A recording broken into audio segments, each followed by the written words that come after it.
Page 39, the planets. On page 38, they're introducing you to whole steps.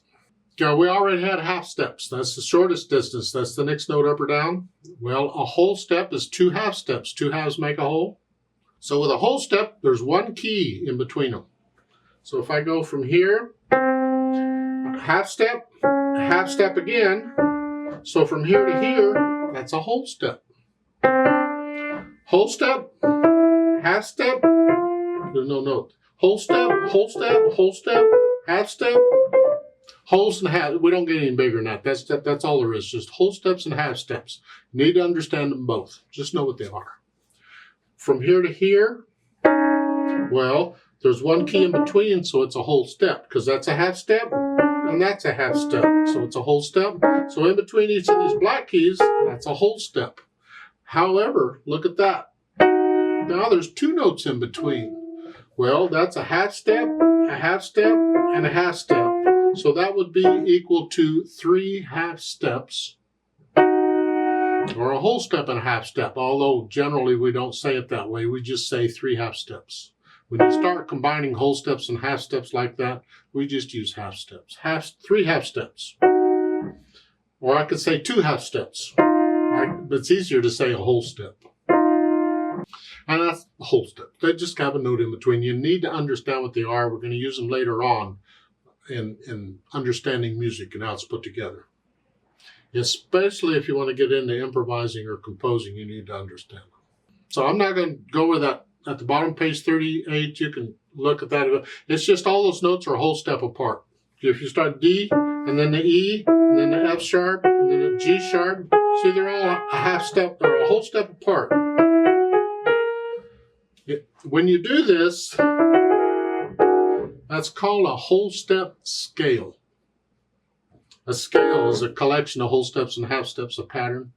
And when they're all whole steps, it's a whole step scale. Every note is a whole step apart. There's only 2 of them. You got where you're playing all these keys and then 2 white keys. Or you're playing these 2 black keys and all white keys.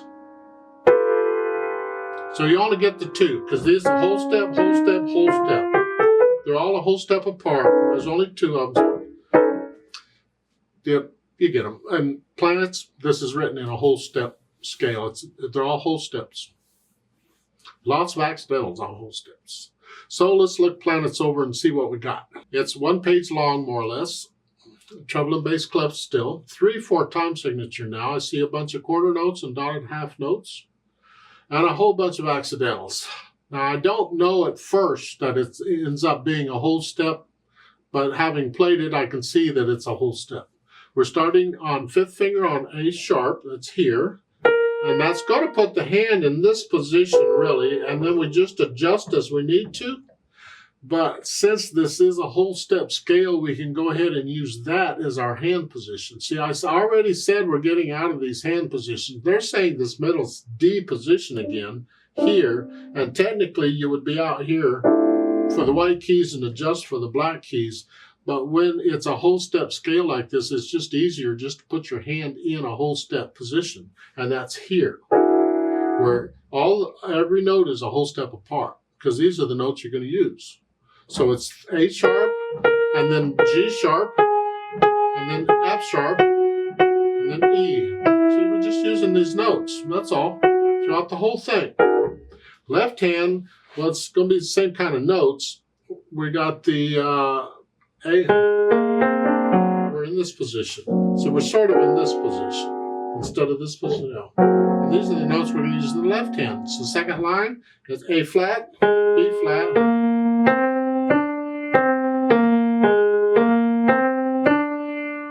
You say, that sounds weird. Yeah, well, it's whole step scale, so it will sound different. Weird, whatever. Put the hands together, and second, let's see, it's the third line where they're playing together. You're here, and then here, and then here, and then the last line, the left hand is B flat is tied all the way across. D F sharp. And then in the last measure, you get the A sharp, and I want left hand to play it, but it has an 8VA above it. So you're going to go up. Instead of here, you go up here. So you're just going to do that. Let the left hand come up when, or the right hand come up when you do that. So once I have an idea of the notes and the rhythms, then I go through and I work out the hesitations. And then I think about the articulation. And in this one, it's all pretty much connected. You can lift up for the phrasing. So at the end of the first line, before I go to the next, I'm going to lift up. Like taking just a little speck of silence. In the second line, last measure, you hear, you have a D and the fermata. The fermata's on the D, and then you have a fermata on the second rest. They have to have a fermata in each line. And because they could have put in a half rest on the first staff, they did on the top staff, they chose to use 2/4 rests. The point is you're holding this D out as long as you think you should be. So what I do to stay with a metronome is I take the smaller value involved and I double that, and then I go. Here, the smaller value is the quarter rest. It gets 1 count. So what I'm going to do is I'm going to hold that quarter rest for 2 counts instead of 1. It's like adding 1 more beat to the thing. So it would be like holding this half note 3 counts instead of 2. So it's 1, 2, hold, and then I go on. Everybody can do it a little differently. It's not set. That's just how I do it. I could have doubled the value of the D and held it for 4 counts. There's no right or wrong. It's whatever you want to do. I just have a habit of taking the smallest value and doubling that. So I'm going to stick with that.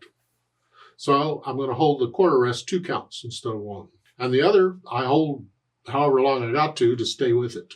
Then I think about the dynamics. P at the beginning. Soft. Whatever you think. They give another P in the second line. You don't need it. You can cross it out. The dynamic applies to the melody. And that's melody. So you're soft. Of course, you're already soft. Now, when you get to the third line, the melody's in the right hand. The left hand needs to go down to very soft.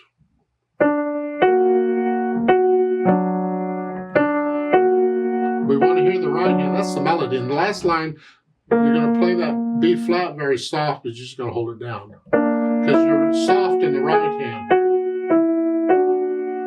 And the last measure at the end, that's soft here. I can play it very soft or whatever. I mean, up here high, it wants to be soft anyway. I think it could be very soft. Okay. You haven't had the symbol for very soft yet, so they didn't give, but you could do it very soft. It's okay. Now, speed, andante is just kind of a leisure stroll. Just 1, 2, 3, 1. Just take it. Don't go too slow. It's not slow. It's just a leisure stroll. Then on top of all that, they've added pedal.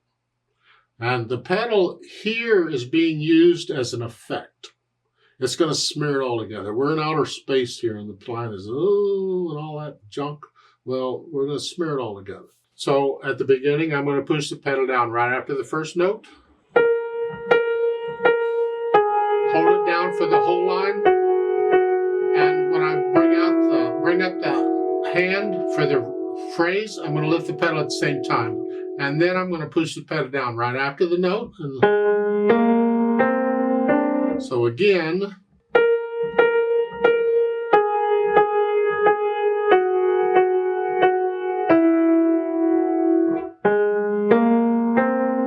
that's the way the pedal is used throughout. And that's okay. That's the effect of it.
endings at the bottom. Remember endings?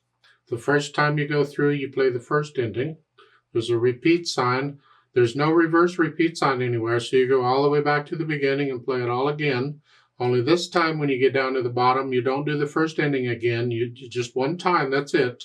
You skip those two measures and you jump to the second ending and go on. Here is how those endings work. Remember the natural accents? 1, 2, 3, 1. Exaggerate. Exaggerate them if you have to, but you just want to feel this 1, 2, 3, 1 all the way through. The hard part in this one for me is not to go to speed up. I want to speed it up. I start out at a good speed. By the time I get to the bottom, I've sped up quite a bit.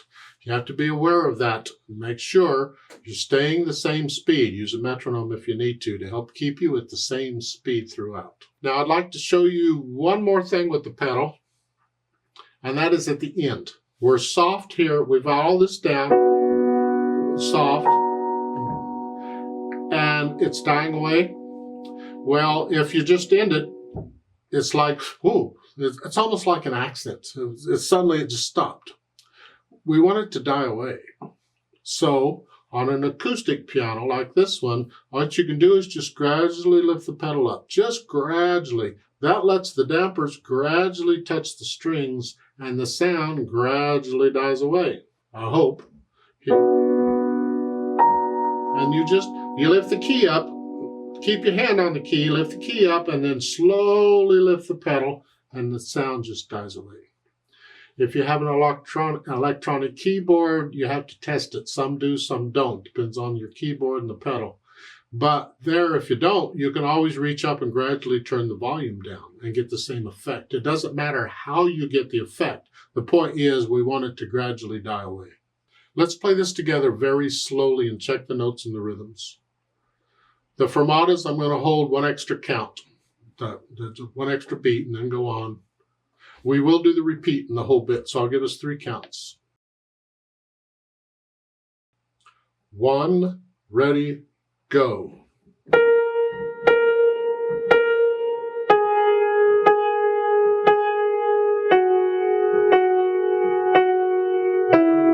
2, 3.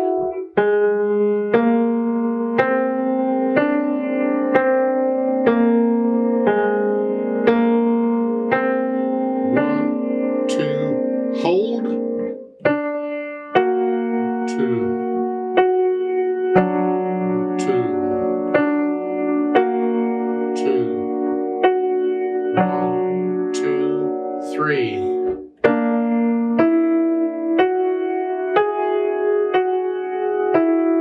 1, 2, 3. Tie 2 to the top. 1,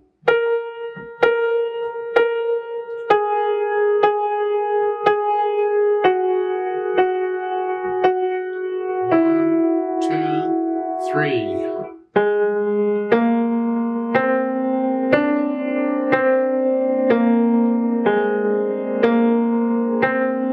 1, 2, hold. 2, 2,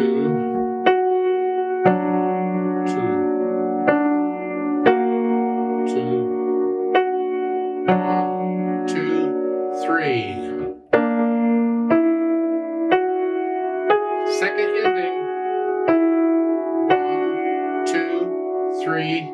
1, 2, 3. Hold. 2, 3. Off.